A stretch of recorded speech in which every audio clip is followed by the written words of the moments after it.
Hello and welcome. My name is Becky Magnolia with MagnoliaMystic.com.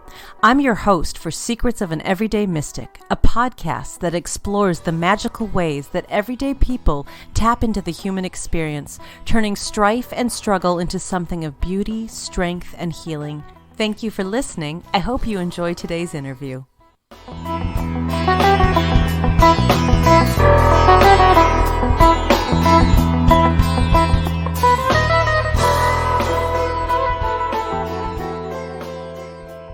Brain research has shown that when we listen to stories similar to classical music, it's a community experience. Mm-hmm.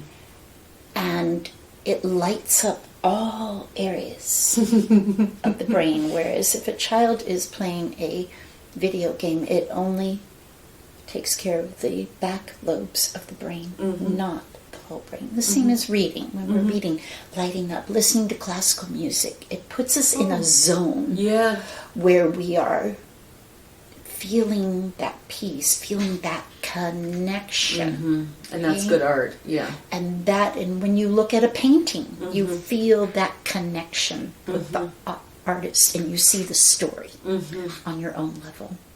We have to know that we are chosen. And we are given certain qualities or talents that are within us. And it's up to us to develop them. Right. So as a child, I was the naughty one who would talk back to my mother. I was one of 3 kids, the middle child. And my mama had enough of her children some days, and when I got a little out of hand, I was sent to my room. But it really was my sacred place. For I had my demi-tasse teacups on shelves, my Little Women dolls, and in the walk-in closet was my Barbies. And they were arranged in a bookcase. It was their apartment house with several different dramas and melodramas going on daily that would change. So when I got in trouble, my room was my favorite place to go. Get out the dolls, do the teacups, and I also drew houses, layouts of houses architecturally. And I would then make furniture to go in the houses and out of paper, and make the families out of paper. So there was this sense of story. When I became around 12, I realized I could use story in my babysitting. And that's how I would get the kids to sleep. I'd put their names into the stories. And at 14, they wanted me to be a teacher for 4th graders at church on Sunday. And of course, I brought out the scripture stories and the Bible stories, and just would read them over a few times and then tell them and then enact it with the children. So moving forward as a preschool teacher, I realized, wow, the only way that these children can truly be taught is through the power of play and story and music, of course. And those things can teach all subjects. So when I became a mother at age 26, then the power of story became even more unique. Like, this is my baby. This is my child. What do I want this child to have? And that is the magic of imagination and story. So in that journey of my story path, I then became a full-time storyteller at age 26 in New Jersey with my friend Lynn. She was home with her 6-month-old daughter, and I needed a babysitter a few days to finish some coursework at college. And she and I sat down one day and said, you know, we're both former teachers. We're at home with our babies right now, and we really like that. But what else can we do? And we said, let's be storytellers. I said, I play the guitar. And before you know it, it took us 6 months to be brave enough to go out in public to tell our first 2 stories, folk tales. And we practiced and practiced with our little ones crawling all over us. And we went into a school and told stories, and they liked us, and we realized, well, we can't take 6 months to learn stories. Yeah. So we had to learn how to put our stories together within 2 weeks, various themes, started our business, went out through New Jersey, Philadelphia Folk Festival. We were on the stage, rode in the van with Arlo Guthrie. What? The best storyteller. There was Arlo right in front. And I've been like, oh my gosh, it's Arlo. And he chatted with us, and then we got up on stage. Gosh. So we sustained the Annie Lynn Storytellers for 10 years. Libraries, public events, parks, recreation departments, Philadelphia, Elfreth's Alley, where we had a fife and drum corps walk right through our performance one time. We also had disaster birthday parties and a few things, but we had our business established. Then I moved to California. And when I got to California, I discovered the storytelling community there and formed a nonprofit called the South Coast Storytellers Guild. And then between Los Angeles, San Diego, and Orange County, California, we began to gather to tell our stories and to perform. And at that time also, I went back to teaching kindergarten full time, and I realized storytelling is the key to my curriculum. Yeah. Telling those stories and performing in the community. And then I ran storytelling clubs, after-school clubs, to train children to perform. Oh, I because love I wanted it to be full circle. And in my classroom, my children knew they were storytellers. Yes. And they were artists. Yeah. That is the gift that when my little kindergartners went out the door at the end of the year, that they will have been immersed in this sacred place of storytelling and art to learn in. Oh my God. So that's a gist of my story journey, and it's exploded since then. Wow. So, why are stories so powerful? When I read a story or hear a story, it is like I am transformed with the storyteller. I am in a different state of being because for that moment of the story, when I'm fully immersed in the story with all of the senses, and when I, as a storyteller, tell my story, I want the listener to walk in the story with me. I want the listener to feel the pain of the character, or the confusion of the character, or the joy of the character, or the total silliness of the situation. I want them to feel safe to laugh in that story space, to have tears running down their eyes in that story space, to feel like they have to stand up and defend the right in that story space. So to me, stories have powerful messages because whether I'm reading that story or I'm doing the oral tradition of telling the story without the book, the story speaks for itself to each person. It is personalized to them based on their own experience. When a story is being told, the listener is making their own video in their head with their own images. So when they go on that story path, they're taking what they need from the story. And they're taking what they need. I'm seeing your sign on the wall that says trust the universe. And I think that relationship between a person telling the story, whether it's just your grandma that you're sitting with, you're a parent talking to your children, you're having a conversation with a friend, intently focused and listening, trusting that universe of being right there, and honoring the person telling the story and being the listener, truly, empathetically listening to the story so that the gist of it, and I think we're in such a rush at times. Yeah. Because, when you're scrolling on social media, you're looking at somebody's How story. many stories are you looking at? Right. And you've got 5 seconds. Maybe you're glancing unless something catches your eye. Right.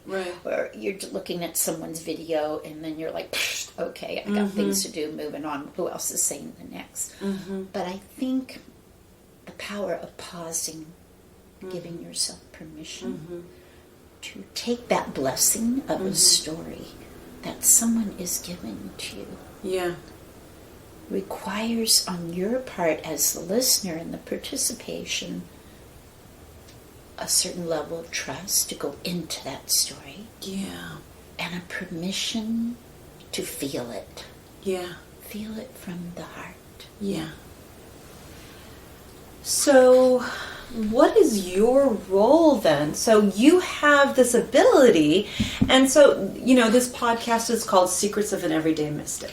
And so what I think of is I'm looking, and why I chose you is I feel like there's a certain group of us who are magicians, who can take the ephemeral, and that's what creativity and storytelling and art is all about. Take the ephemeral, take the stuff that's in here, the stuff that we're made of, and bring it into the world and transmute it into something that we can all share.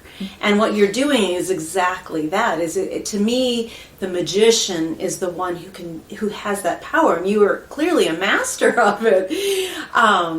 And now I forgot what I was going to ask about that, but yeah. But about that power, the transmuting. And how do you, okay, so you're doing something where so a therapist's job is to open up, to become the listener. What you're doing as a performer, as a very unique kind of performer, is it's almost like you're a master of teaching people how to listen. Is that what's going on? That's one of the aspects of storytelling. Okay. Is teaching people to listen fully, focused, immersed in the situation.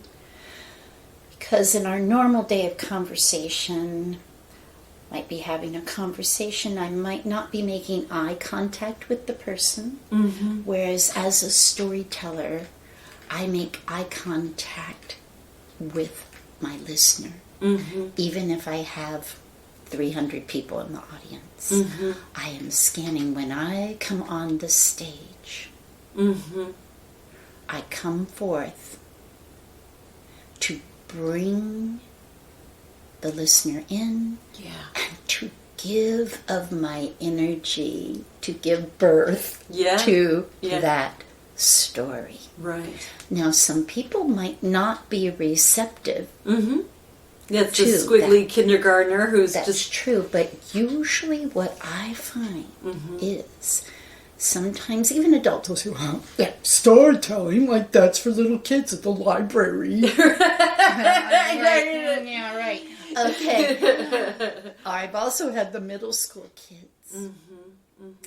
And talking about this ephemeral state, I'll just share this. My partner Lynn and I went to a library. We knew we were having middle school kids. Okay? And as a mother who's raised them and a teacher who's worked with them, they are their own set of beings, right? And we love them for a while. So they're coming in to see these storytellers. Right. And you can see the look on their face like, oh my gosh, why am I here? Rolling of the eyes. Right. We get them to sit down. Right. And they won't look at their friends because they just don't want their peers to know that they're liking this or could like it. Right? I dare you to like it. I dare you to tell me a story, lady. But that day we lowered the lights in the library. And then we told Baba Yaga. Oh, Baba Yaga! Which is the meanest witch in all of Russia.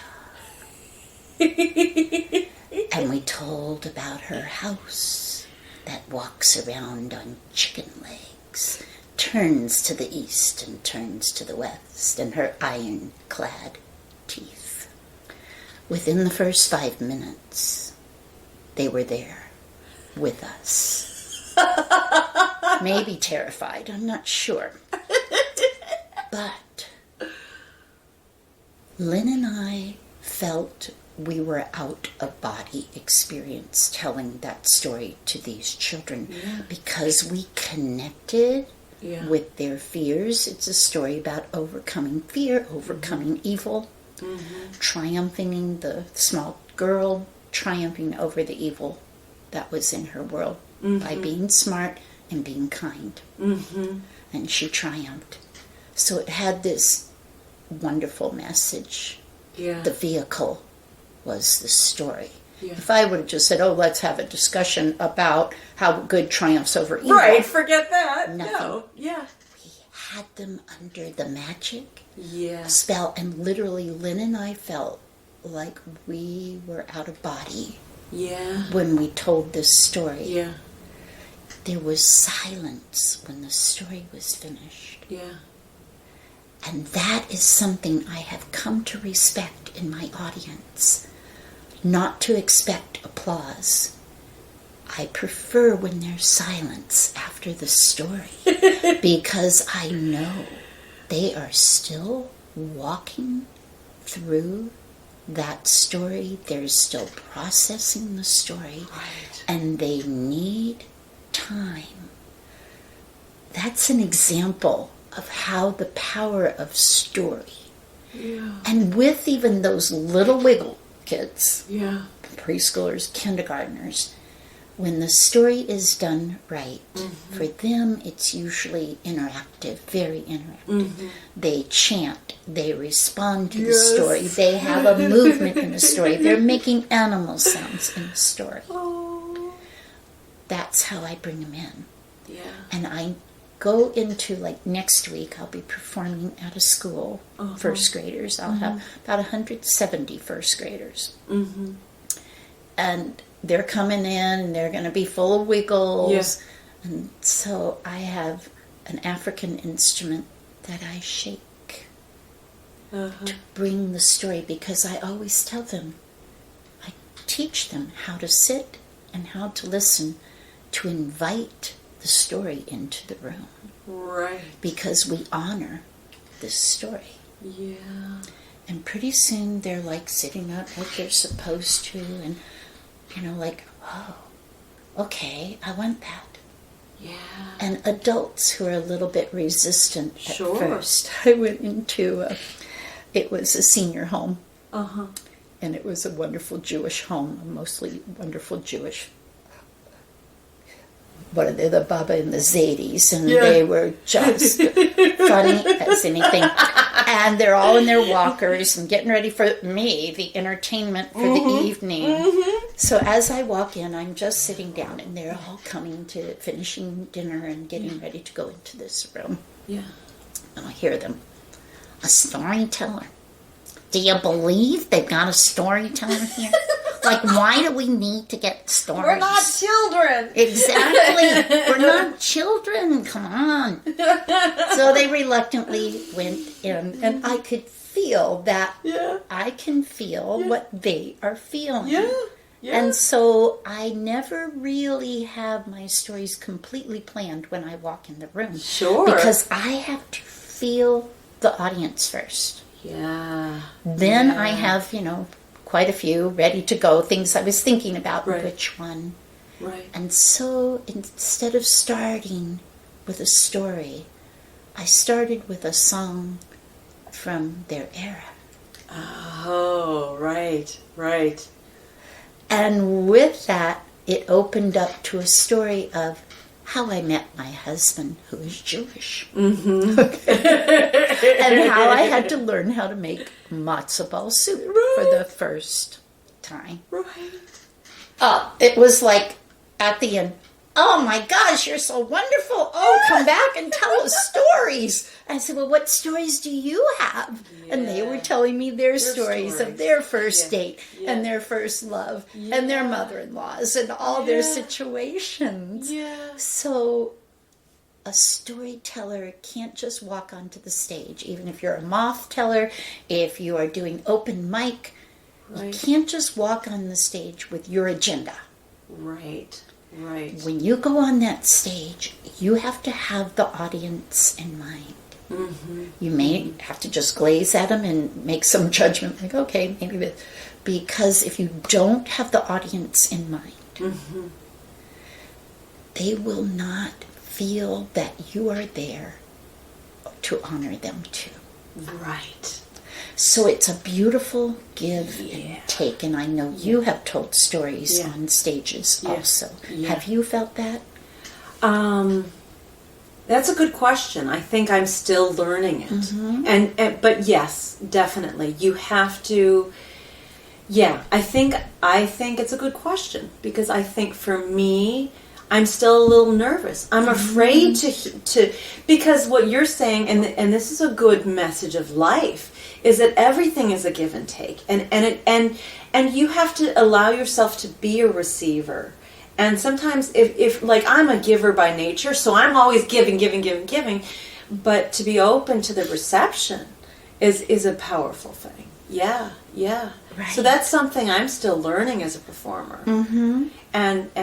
But definitely when I was a preschool teacher. There you go. Definitely. Oh my goodness. You would go in there and those, the kids they'd just been running around at recess, and you've got them, or they've had a long day of work and they're tired, and you have 25 kids sitting on a circle. All to yourself. I was a new teacher, I was an intern, and you'd sit down. But that's how I learned how to be a storyteller as well, is because you can hold the book like this, and I saw a lot of my coworkers, and they're scared of these kids. I mean, a classroom of wiggly 3.5-year-olds is terrifying. It can be. It's almost more scary than a group of adults if you don't know what you're dealing with.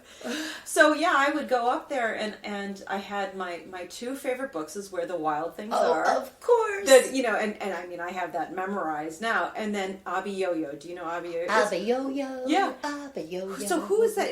Is that Arlo Guthrie?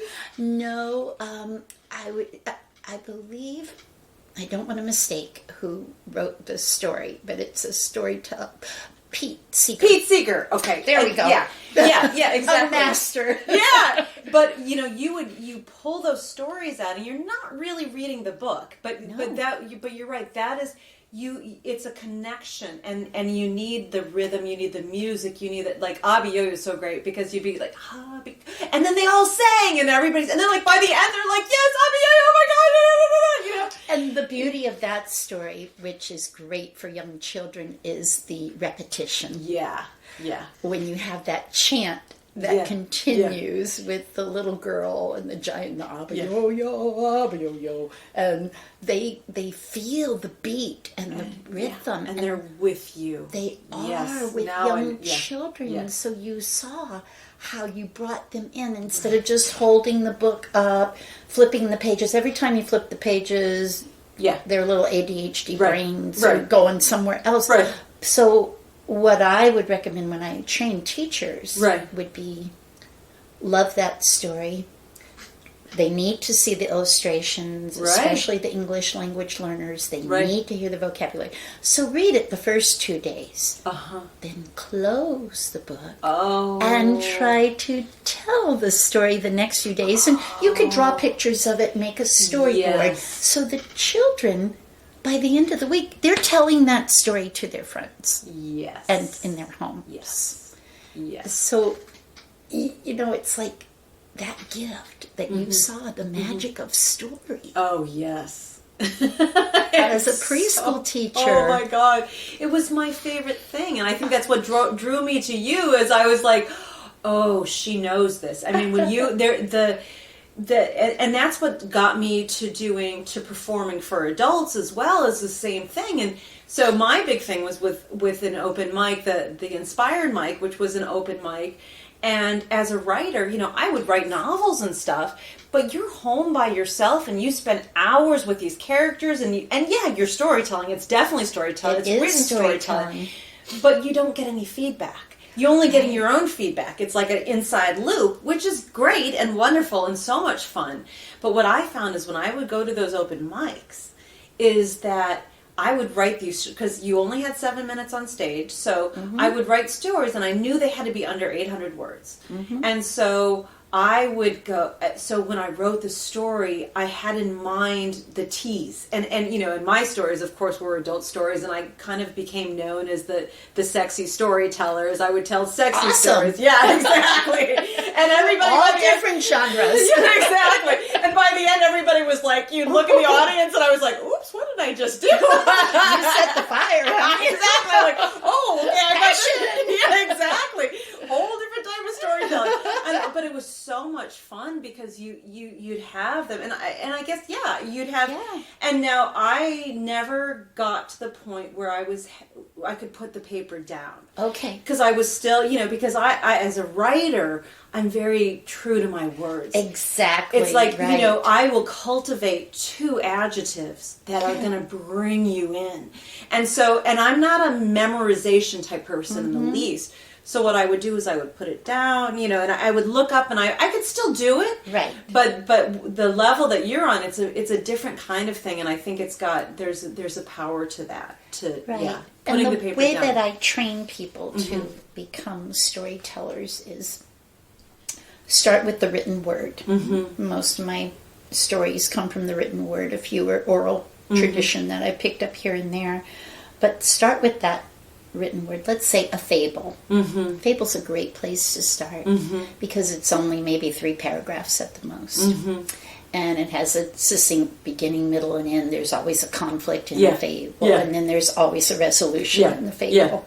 So there are also universal themes.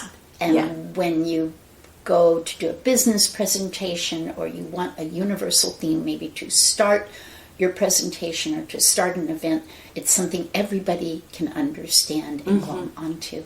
So when you start with that, as I usually have people read it like 5 times, then they can make a little outline because I don't memorize my stories word for word. Now I've written many of my own stories too, but I didn't want to be that piano player who was practicing and all of a sudden had to stop and start over again and stop. Right, exactly. Because I didn't trust my own words, right? And my own language and my own knowledge of the story.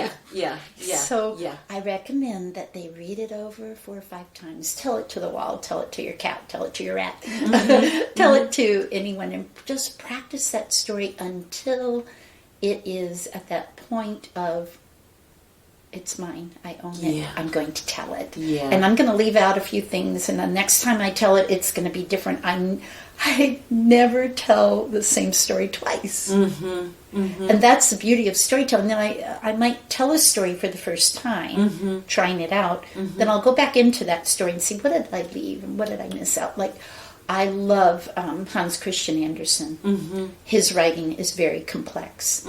He can spend a whole paragraph describing a pond. With rich, incredible detail and juicy vocabulary. But I can't remember all of that. No, right. Otherwise, it would just justify me more just to read it in order to honor, if I were doing that, but to honor the story of the ugly duckling, which is a universal theme of acceptance. That I would pick out the richest part that I really wanted to concentrate on and commit that to memory. Always the beginning 2 sentences, the ending 2 sentences, and any rich dialogue details in that story, so that I wasn't compelled to memorize it word for word because I didn't want it to come out stilted. So I think what's happening, what I'm hearing you say, is that we can read Hans Christian Andersen's work word for word, and it'll be lovely, and because it's well written, and you can do that well. But what you're saying is, when you go in and do read it over and over again, it's becoming yours. Yes. So we're talking about this kind of connecting to the divine. Yes. You're transforming it within you, and that's what the audience is going to. You become part of the story. Right. It's no longer just, and that's what you want. You're saying every listener is doing as well. Is they're taking it in, and so the Ugly Duckling story. Yeah, like there's that core thing of acceptance and all the that connection, the human connection, the empathy. Yeah, and so you're transforming it yourself. That's really cool. So with your own stories, when you're comfortable and ready, and when you feel like you're ready to polish them up and just say, I'm just going to try this. I'm just going to. I wrote it. It's in me. Yeah. I know where it's going, right? Exactly. And then to say, it's okay if I don't say every word. Right. But I get the whole gist of that story with the emotion and the passion or whatever else is the theme of what I have written. Right. That I get that across in a way that becomes, and I've seen you perform it. I've seen you become the character. You've told from the heart. I mean, it's so evident when you tell a story that you have written that you own it, and that's exactly what I talk. I usually try out my stories 5 to 8 times in front of an audience or practicing, and then I feel like, okay, that story's going to stick with me, or maybe I'm going to discard it because I'm not getting what I need from this story, nor can I promote it to the audience as well as I'd like. So let's say somebody asks me, could you just tell stories about dinosaurs? Oh my gosh. Really? Okay. So, all right. And sometimes I'll take another folk tale and then insert a dinosaur into it, right? Exactly. The 3 little pigs, and then there was a dinosaur. And the kids love it. When it's a child audience, they can accept that, right? Exactly. And or if it's adults, then you have to put the humor into it. Yeah.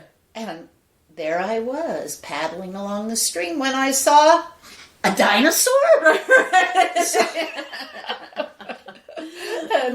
So we are creators.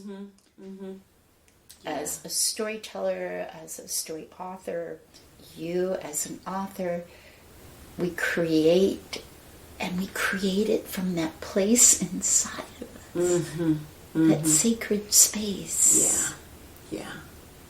That they're in our brains. These stories are waiting. As I say, they're just waiting. And I say to people, those book of folk tales you have sitting at your house, those stories are waiting to come out. Unless you open it and read it or tell that story, then they're trapped in there. And they can't come out off the written page. Exactly. And so, okay, so what... So I consider you a healer. I think what you're doing is, as you know, it's an ancient tradition, and I see it as you're healing, and that's why it's vibrating like that. That's why you took the middle schoolers and you could do that. So how do stories heal? I love the thought of stories as part of a healing art form. Part of that magic. Some stories are just for fun. Other stories go so much deeper. And when I tell a story, let's say just bringing the Ugly Duckling back into being here, this is the story of rejection. And a transformation. And when we can identify that common theme, that is where the person who came to hear that story unwittingly connects with the fact that I was bullied by my siblings. Right. I was not the favorite kid. I remember being at the Philadelphia airport when I was 14, skinny girl with glasses, right? And we were waiting for a family member to come on the plane. And there was a girl about 10 just playing around, and she looked at me and said, "You are so ugly." Yeah. And I believed that for a while. Yeah. Yeah. Because one person said that. Yeah. Who didn't even know me. Right. A judgment. So when we unwittingly sometimes tell a story not realizing its healing power. Yeah. Because of that person in the audience who caught hold of that. Yeah. Yeah. Yeah. And needed to hear Yeah. that part of the story, to find that character who was maybe on a quest and had so many obstacles to overcome. Yeah. But they overcame that. Yeah. And they triumphed over it. Yeah. The healing of knowing that I'm not in a good place right now, but I have the power to push through this. I need the resources to go there. Where can I find my courage? Yeah. Yeah. And also the healing of emotions, death. Yeah. We all who have felt it, gone through the grief process.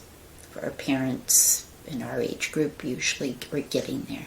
A baby, a family member, a good friend. Yeah. Yeah. My children have had 7 friends commit suicide. Oh my goodness. Yeah. Yeah. And for me, my mother died when I was 18 years old, the senior year of high school, of breast cancer. It took me a long time to be able to tell the story of my journey of my senior year of high school with my mother's death, where I wouldn't break down and cry. Right. Okay? Right. But I have told that story and some other ones. And when you are a storyteller, sometimes and a writer, you're taking that tender place inside of you. It's easy for me maybe to tell a folk tale about a character, but when it's a personal story, you have to be ready in a place to share that, and you might have to keep it for a long time before you can bring it forth. So not only by telling that story was I helping someone else, I mean literally people would be in tears. Yeah. Okay? Of course. Yeah. They walk that walk, or they've lost someone. The grief is such a strong and powerful place, you know. Yeah, yeah. And when I told the story of my sister-in-law who died at age 63 of bone cancer, she was a gardener, and I brought in her garden glove. And I laid the lifeless garden glove on the table to tell the story. But at the end, when I put my hand into the glove and realized I had the power of her spirit with me, I'm literally, the audience was a mess. Yes.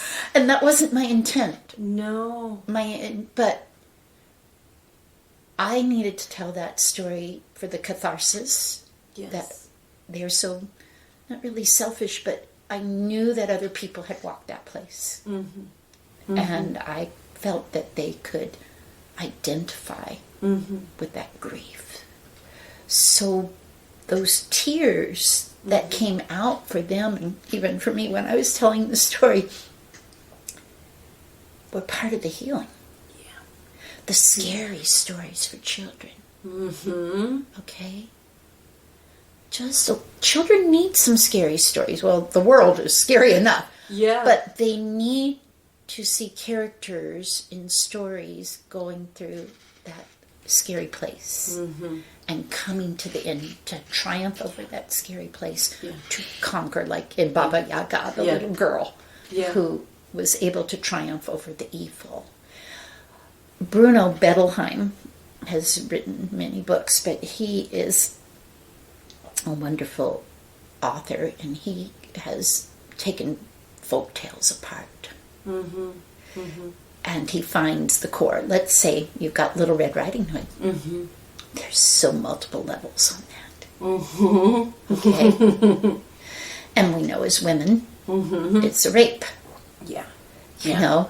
And it's the fear of rape and the fear of being accosted. And this little girl was able to conquer that evil demon. And so we need to be telling those folk tales because they were written, the ancient Native American stories, they were written to teach, and they weren't always pretty. But they have the power of healing. They have the power of giving people hope. And they have the power of empowering people to find courage. Yeah. So that's some of the ways that stories can heal.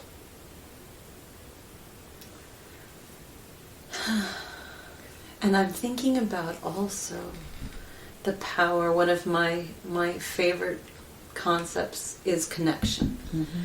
I think that I've met so many people, and I think every human has a sense of aloneness. And I talk to people, and being a single woman on my own, and oh my gosh, I spend a lot of time alone. And in the beginning of my singlehood, I thought, oh, woe is me. I was look at me, I'm alone. Look how lonely I am. And then I started talking to other people who are married, people who have 3 children, 5 children, and they tell me they're lonely too. And I realized that there is aloneness, and we have this sense of loneliness, and it's this weird human thing where we have this belief, and I think it's a story. I think it's a story that we tell ourselves that we're alone. And what it sounds to me, what you're doing is you're showing people you're not alone. There are, even if it's a fictional story, they're seeing you on stage. They're seeing you embodying whatever those emotions are, whatever that experience is, and they're with you. They're not alone. When they're in your audience, they're not alone. Brain research has shown that when we listen to stories similar to classical music, it's a community experience. And it lights up all areas of the brain, whereas if a child is playing a video game, it only takes care of the back lobes of the brain, not the whole brain. The same as reading. When we're reading, lighting up, listening to classical music, it puts us in a zone where we are feeling that peace, feeling that connection. And that's good art, And when you look at a painting, you feel that connection with the artist, and you see the story on your own level. So when we have the story, I also read some recent research that people in a room listening to a storyteller, their hearts beat in synchronization. Oh, I love that. Can you believe that? I was like, wow. Wow. So that is why when we come to this story moment, respectfully, listening, wholeheartedly, feeling it, giving ourselves permission to have this experience, I think is one of those things where that resistance, where people come in, storytelling, rolling of the eyes, gnashing of the teeth. Just like in the Wild Things. Right. They rolled their terrible eyes. They gnashed their terrible teeth. I love those guys. I love the Wild Thing monsters so much. Aren't they an embodiment, Maurice Sendak, the embodiment of our lives and of life in general? Come and play with us, Max. Don't sail away. They're like terrifying, and then they're like your best friends. That's the storyteller. That is how we become this oneness, and it really is a oneness. I've gone to many storytelling events. In January in Mount Dora will be the Florida Storytelling Festival, and it'll be 3 days of storytelling on a stage, and workshops and all kinds of things. And when we're in that tent on a cold January night, even in Florida, there is such oneness with the story. Yeah. People relax. They give themselves permission to be part of this. The same as when you go to a concert. Whether it's classical music, blues, whatever, you are into that music because those songs are telling stories, right? Yeah. And so your body is in this state of relaxation, acceptance, receivership of what they're doing. And then the musicians are giving out this energy, the storyteller's giving out the energy, and that energy comes into us. And so it's very spiritual, I think. Yeah. Yeah. And who would think that, you're telling a story about Baba Yaga, a witch, I mean, these are ancient stories. They've been around, we don't even, talk about, the chicken-legged house or whatever, Baba Yaga's got her funny little story. But who would think that would be a spiritual thing? I mean, but when you think about it, all the Bible, the Bhagavad Gita, all of these things are just stories. They're just stories. And they're, And Siddhartha. Yeah. When you read, I mean, Herman Hesse wrote that novel, but it goes back to Buddha. That's an ancient story. The ancient story of Buddha's coming up to transformational state and giving his wisdom and learning as he went. So I feel that story being in many different forms, whether it's healing, entertainment, informational, because think of the people who taught you best. Yeah. Did they not teach in story? Yeah. Yeah. And the brain research also shows that the brain actually craves a story. Oh. So when someone's presenting data, facts, figures, right, in one ear, out the other, maybe you'll retain a third of it, maybe nothing. Right. Because unless it's connected with story, the brain cannot what do I want to say here? Put it into the place. Couldn't even get the word out there. And put it into place of your brain. The story format goes into long-term memory. Yeah. Whereas the data, the unconnected information, right. out the door. And that's why when we're scrolling, It's not going into our brain to our long-term memory. No.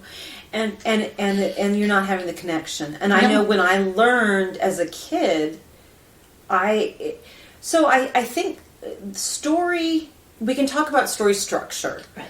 And all of that wonderful stuff, but ultimately at its kernel is the same thing that a visual painting, and this is what I'm understanding listening to you, is that with music, it's like there's something that is spiritual kernel. And so it's like we know when we hear good music. Mm-hmm. We know when we see good art. You know what I mean? You know, like when a budding artist, when you have a student who shows you, and this isn't a criticism of some kids, but you can feel when a child draws something that you're like, whoa, you know what I mean? Or when a kid will hand me something that I've met this wonderful young writer. She's 12 years old, and I just read the first two paragraphs, and I went, whoa, because she's tapping into something, and it's.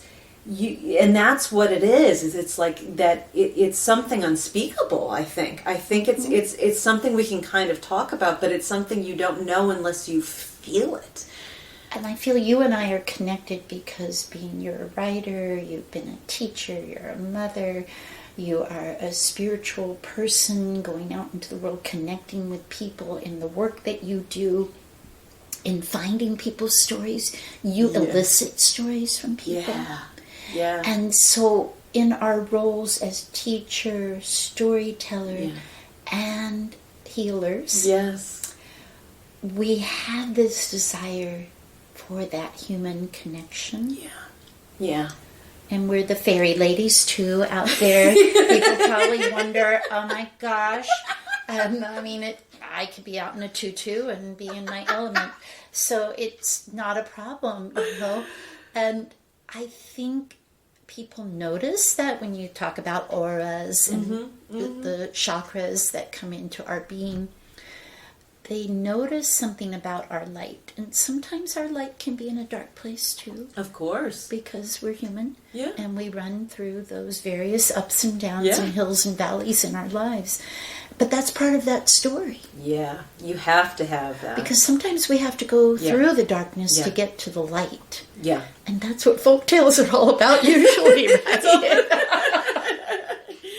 The darkness. The darkness. It's like that's that's the, to me, I mean, that's why, to me, what, as an author, when I used to do these interviews with, and people would interview me and say, well, what's your favorite literature?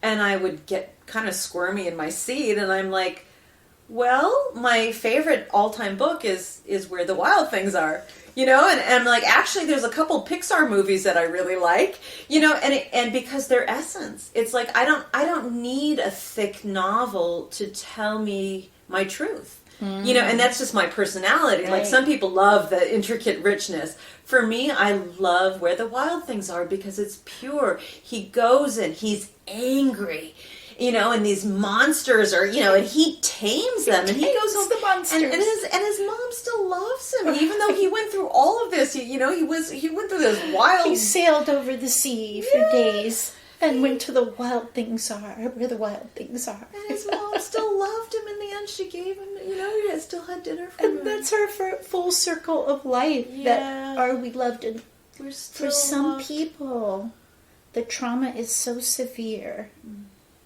that they cannot get out of the trauma and the darkness because they can't see their story path, their narrative path, I call it, where they don't realize they have the power.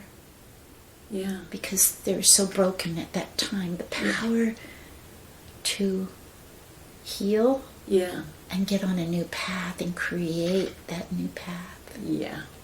Yeah.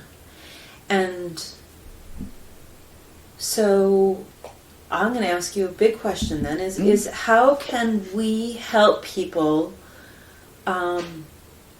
because what you're saying is that we get to rewrite our stories. Yes. Yeah. We have the power to... I mean, you wrote your story when you were 26 years old and you were a new mom, and you guys were, we're talking about girl bosses. You and your friend, you're in college, you're a mom, you got all this stuff, and you're like, we're going to become storytellers. You guys are like rock stars. You really are like a rock star to me. Well, thanks. I want to say something else too. Is that like, so my daughter's 15 and she's into this kind of punk thing, this artist punk thing, and I've been talking to my brother about what it is to be punk, and what does that mean, and I'm sitting here listening to you and I'm like, oh my God, Debra is a punk. And I say that we're laughing because you are probably the last person that would be defined as punk, and probably all the punks of the 70s would be going, oh my God, what are they talking about? But you're a rebel. Because you're your own person.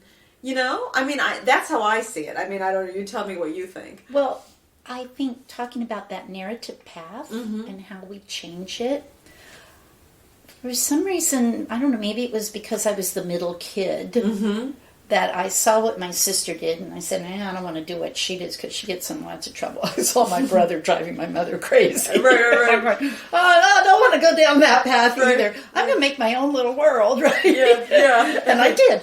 It was my safety and my security, right? Yeah. Go into story world. Yeah. And then I finally became social acceptable in my story world. I could have a career on this. I could get paid for this. I can teach and earn. I can teach other people about this. Oh my gosh. Where does it go? And not only that, it became your superpower. It is a superpower. And that's where I want to say to people who are struggling about their narrative. Yeah. There are things that are done to us. You and I have had things done to us. Right. That could have hogtied us. Mm-hmm. And it did put us in dark places. Yeah. Until we came to realize, number one, we are worthy. Yeah. We have that superpower.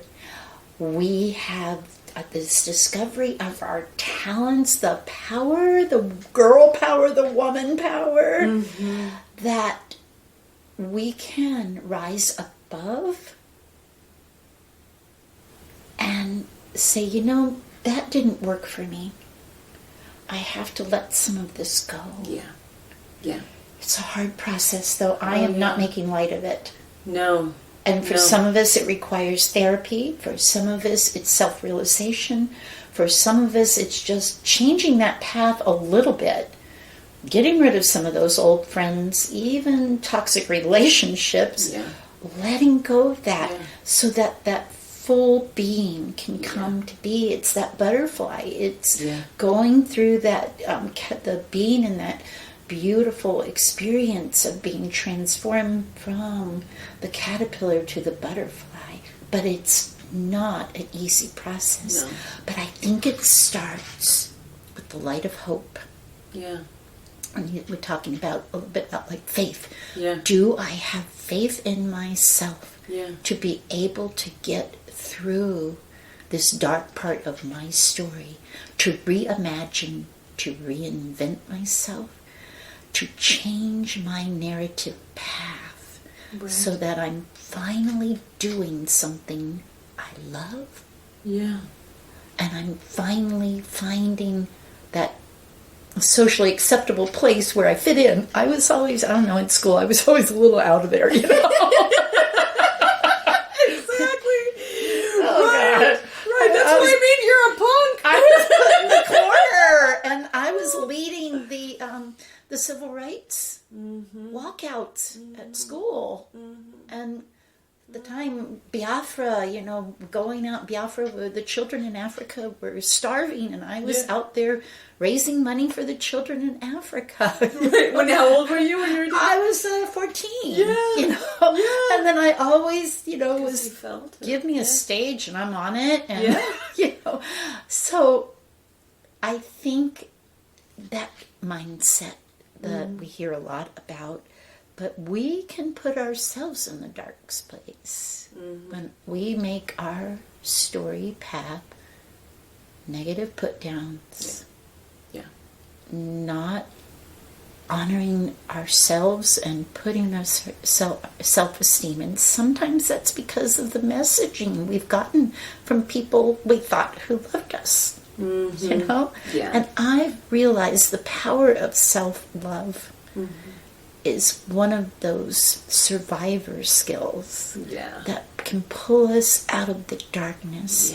Sometimes we can't do it alone because we're in such a place that it envelops us, and or we've been beaten to a pulp. For some people, literally. For some people, emotionally. Right. And if we can't do it by ourselves, then we have to seek help to change that narrative. In fact, there is a therapy called narrative therapy. Yeah. I am not a professional in that area, but I've learned a lot about it because of the dovetail of storytelling. Yeah. And it's about identifying your strengths, your weaknesses, what holds you back, and imagining this new path and what you're going to have to let go of to firmly get on that path so you don't backtrack into the cesspool again. Right, exactly. And have you felt that in parts of your life or witnessed it in other people's lives? Of course. That's my whole journey. Has been just exactly what you said, is having to discard these stories that and that's what this deck is all about, is looking at the stories that we were told as kids, the stories we were given, and they're not bad stories. We're just throughout history, our ancestors, we hand each other good stories and bad stories, and we have to sift through the expectations that are within that story. Oh yes. And who we're supposed to be, and who we are. A lot of stories are about who you are. People tell you from the very beginning. Exactly. Who are you? And we internalize those, and that's who we become. Because, like my mother said, I had no musical talent. Right. I was told in ballet class that, you're not graceful. Like my whole my whole life is about grace now. But when I was, 5 years old, she said, you don't have any grace. You have no grace. And she probably meant nothing of it. But that was her stories that she was handing down about who knows how many eons of stories she had heard. And so here's this little 5-year-old girl going, oh, you're not grace. Like, I don't. And so, like, I thought I was this awkward little ugly duckling, and I carried that with me until now when I'm 50 and I go, oh, well, look at you. You're lovely. Yay. Changing your narrative. Yes, exactly. Getting rid of those old stories that weigh us down, that bundle of worries, the bundle of things. And I'm grateful I was able to discard those stories. Yeah. My mother was abusive to her children. My father was an alcoholic. Yeah. I could have chosen to stay in that path and feed that and live that and become that. Yeah. Yeah. But by God's grace, talking about grace, by God's grace and because of my desire, I made it happen. I think in Malachi it talks about, in the Bible, the windows and doors will open and the blessings of heaven will pour down upon you. Mm-hmm. Sometimes we have to be the person to open those windows and doors and bravely step, like you coming into your new home now. Yeah, exactly. I've got to bravely step into this life now. Who would have thought, right? Yeah. You have to be that hero in the story. You are the hero of your own story. Mm-hmm. And heroes, what do they go through? They go through trials and tribulations. Look at Job. Mm-hmm. Boils. Yeah. Lost his family. Lost everything he owned. Wanted to blame God. And then God said, Job, it's not about your sins. Yeah. You are coming through the refiner's fire. And there, I'm like, well, this was not the way I had it planned, of all this suffering and trauma and pain. Then he blessed him with a new home, 7 more children, all more than enough cattle. Yeah. But the windows and doors, we sometimes don't want to wait for them. No. Or we'll be distracted by a shiny object over here, or what we think is an easier path. Yeah. Yeah. Whereas the path that creates that conflict is not the easy one. No. But it is the one of most growth. Yeah, exactly. And of reward. I'll tell you a little story. Yeah, I'd love to hear it. I grew up with, I was diagnosed probably at the age of maybe 13 with obsessive compulsive disorder. I was told by a number of people that, this is a brain disorder and you will never overcome this, So I had all these little rituals that I would do to try to keep my world in order. My life, my family life we lived in chaos. And, and I was a wonderful, happy Jewish family, but there was chaos as well. And it was difficult. And it was difficult for the type of child that I was, and I needed order. So I created all of these little rituals that kept everything together, but I became a slave to those rituals, and it was a disorder, But I remember after my first son was born, and the thing is once I got out of my house, growing up, and I went out on my own, I got married, the OCDs went away. Interesting. Yeah, exactly. And, there were... You could make your own order. Exactly. I was in control of my own order. Exactly. The minute I got out of, into college, I created my own order. So, but they started coming back. The ritual, this kind of compulsive ritual started coming back when I remember when my son was probably a year old, and I don't know what it was, but it started coming back, and so I learned this method of where you basically you have to go through with it. You have to, so like let's say I was afraid of choosing a certain like a certain glass in the cabinet would be bad. And so I'd have to pick a different glass. And it became this whole crazy thing. I mean, it was literally insanity. I mean, it was insanity. And I started feeling it coming back, and I didn't know which plate to choose for dinner. And if I give my son this plate, something bad will happen. It was this whole magical thinking. And it feels very real. If you have this, it feels incredibly real. But so the technique that the therapist was telling me is just to push it, is to open those windows and doors. And tease it just a little, like, let's see what happens if you choose the bad plate. I mean, this is terrifying because you have this magical thinking you create as a child that if I choose this plate, somebody might die. I mean, it's really horrible. intense, isn't it? And it feels very real. Very real. So I would gently, lovingly push it just a little bit, and then I would just let that anxiety rise, and I got to become friends with the anxiety. And so I kept pushing it, and I noticed an opening. It was almost like you're talking about and I don't know the Bible verse, but you start opening these doors and you're saying, hey God, I'm not so scared of this, or I know this is scary, but I'm going to look at it anyway. I know opening this window, there might be something mysterious, but I'm going to do it anyway. And I felt myself opening, and I felt myself free, and a whole new world as I started breaking through this. It was almost like blessings. It was the first time I felt blessed, and I felt grace, and it was all I had to do was just open these little doors and realize, no, you can choose whatever plate you want to, and everybody's going to be okay. Or maybe they're not going to be okay, and that's a great mystery. We don't know, but we just let it happen.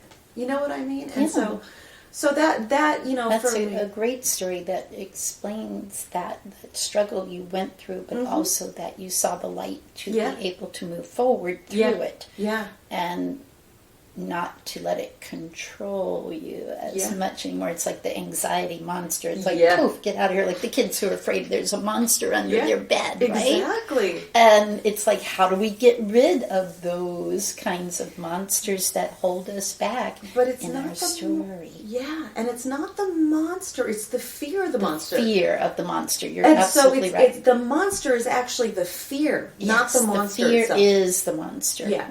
And so if you just kind of and I tell that story because that was an opening for me. That changed everything for me, where it started to be like, oh, well, what if I tackle this monster?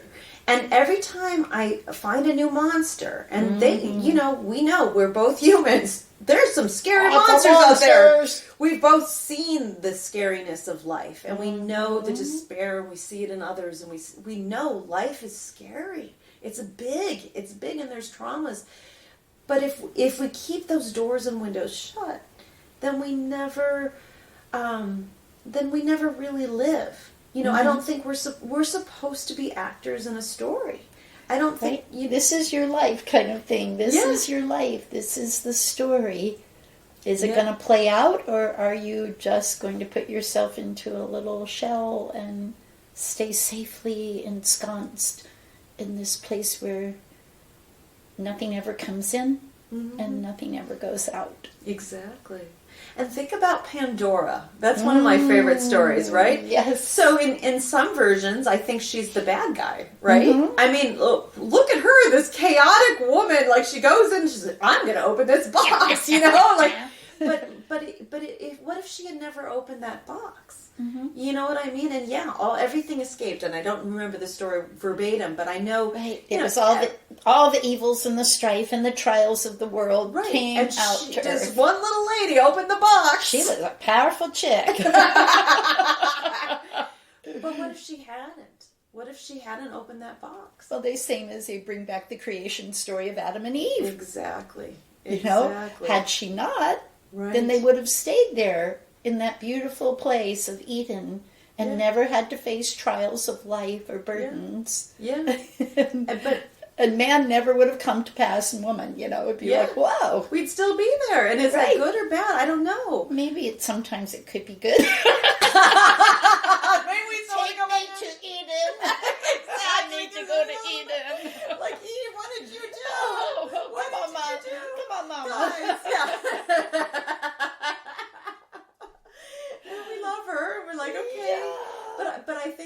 but those stories are us too. I mean, I'm definitely a creature of chaos. I love opening boxes. And sometimes for better or worse. I'm like, let's see what box I'm going to open today. And then sometimes I go, why did I open that box? There's always consequences, right? Exactly. But then, you know what I do? I open a box that maybe I should have opened, and then I tell people the story of how I opened this box, and maybe I shouldn't have opened that. And people go, oh yeah, I've done that too. The commonality of our human existence is you think you're all alone, like you were saying, the loneliness of being all alone. But somebody sitting next door that you've never had a chance to chat with has probably had some kind of similar experience, and then you need to find where you connect in that experience to make a relationship with that person. And I think if we sit in our isolated bubbles, which I see a lot of that happening more so, I know with our pandemic, there was a lot of isolation, but just the fact that people had this device. You go into restaurants, what are mom and dad doing? They're handing out the iPads to the kids. The kids are all on phones, and nobody's talking. Nobody's connecting. And I'm a little fearful because that sharing of the stories, the emotions, the feelings, guiding, finding out that connection with our own children and or a spouse or you with friends or that first date, you know, if you're all both on your phone, are you ever going to know about one another? And you're texting to someone else, I'm with this person, I really don't like them. But you know, so I think we're in a dangerous place sometimes of interrupting the ability to connect by putting ourselves into these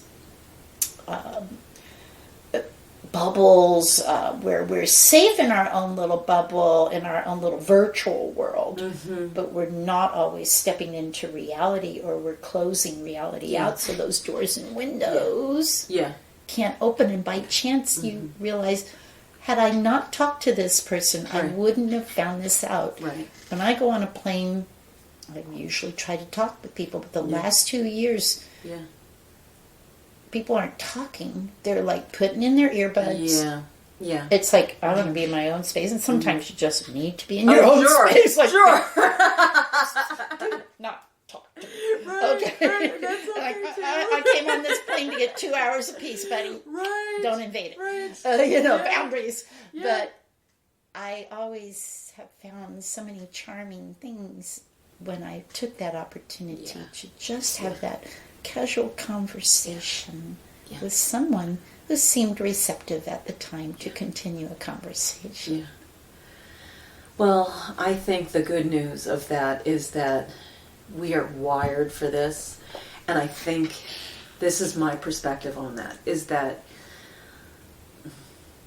we're going to keep finding it. Like, and you know, the truth is I watch the younger generation. You know, I have twins that are 15, and they're story seekers. They are story writers, but it's in different ways. It's in different ways. You know, my daughter gets on. You know, like they're playing these. My son is like making his own video games. Awesome. And they're creating these crazy stories with, you know, it's a story where you have to go on a journey and you have to take these pictures under the water and you know, you're in a submarine. And I don't even understand how he's creating stories and games under the water and virtual. You know, and kids are paying him to play this game. That's awesome. Wow. And so entrepreneur. Yeah, but they're like I think I have this faith in humanity that as much as we're losing it with the phone and this stuff, it's always going to be there. It's always going to be there. I mean, these virtual games where you can go into these realities, you get to experience the story. Now, it's not like this where you and I are talking and we're sharing the same breath and the same heart. It's a way to share story. And yes, and so I just have faith. I have faith when I talk to my friends who are in their 20s, and I see it, and it's still there. Good. And it might be a little harder to find than it used to be. And I do think we're losing something. I see a lot more people than when, you know, people are getting lost into themselves, and people, you know, but I just have faith it's all going to be okay. And that's why we have to create circumstances where we can gather, whether it's all the kids in the room doing video games together. Yeah. Or virtually, right. They're all connecting to one another and in that same story together. That's a good connection.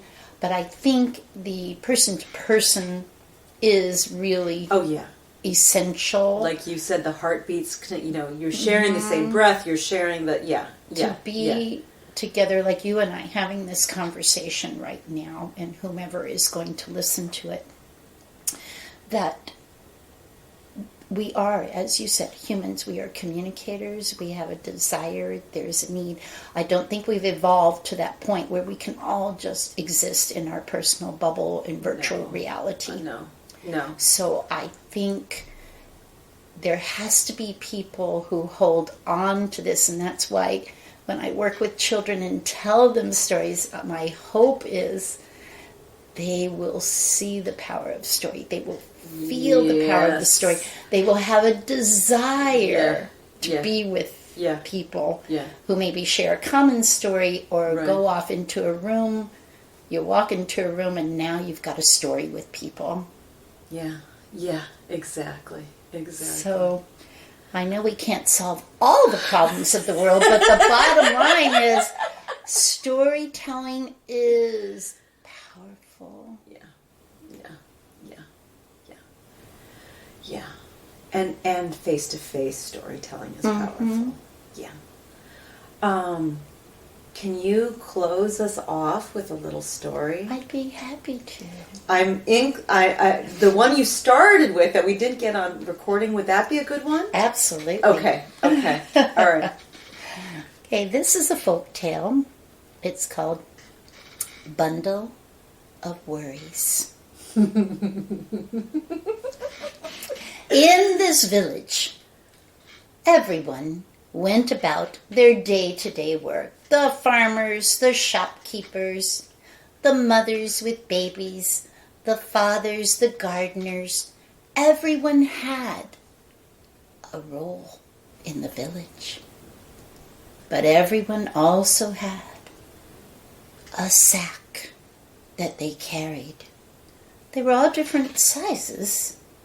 Some were small and some were large, and this one grandmother woke up one morning. She went through her morning routines and looked at her sack sitting there on the floor. Oh, I have to carry that bundle of worries around all day. I wish it wasn't so burdensome. I wish it wasn't so heavy. I wish I could trade my bundles of worries with someone else's. Maybe I'd be better off. Well, she gathered up her sack and launched it on her shoulder, opened her front door and went out that day and greeted her neighbors. How are you today? Oh, good. How are your worries? Oh, my worries are terrible. You should know my worries. I've got my own worries, so I know about worries for sure. Do you know where I could go to get some wisdom, some advice on this bundle of worries that I have on my shoulder? Oh, we all have them, but you might go see the wise man who sits in the clearing. Oh, I shall do that. So she set out past the village, over the hills and up on the side of a mountain until she came to a clearing. She looked around, and there, sitting upon a stone, was the wise man, his long beard, his flowing robes. She went up to him and said, "Ah, wise man, they told me in the village that I should come and talk to you." "You've come to the right place, my dear. What is it that you need this day?"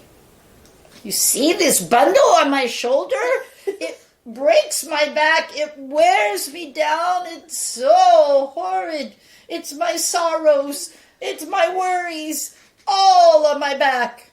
Oh, I see. It is a good size. Yes, I can't release it, but I was wondering, is there some way I could get rid of it? Or maybe trade it for someone else's? And he said, you've come to that realization yourself. Do you see over there? And the woman looked and thought it was a pile of rocks. He says, go a little closer. And he walked with her. And the pile was so high, she looked up, it seemed to touch the sky. Some were large. They weren't rocks, but they were bundles. Some were just filled and smelled of different kinds of sensory things. And she looked at the pile, and she looked at her own bundle. Then she looked at the wise men and said, what should I do? And said, choose which one you would like. What? Choose another bundle bag of worries? How is that going to help me? I'll get someone else's. Why would I want someone else's? Ah, said the wise man, exactly. Why would you want someone else's bundle of worries when you know what's in your own sack? You are a wise man indeed. I will keep what I have, and I'll be grateful for what I have, because I do not want any of those not knowing what's inside. Ah, you came to the right place, my dear woman. And now, carry your bundles back to the village and find joy in what you have.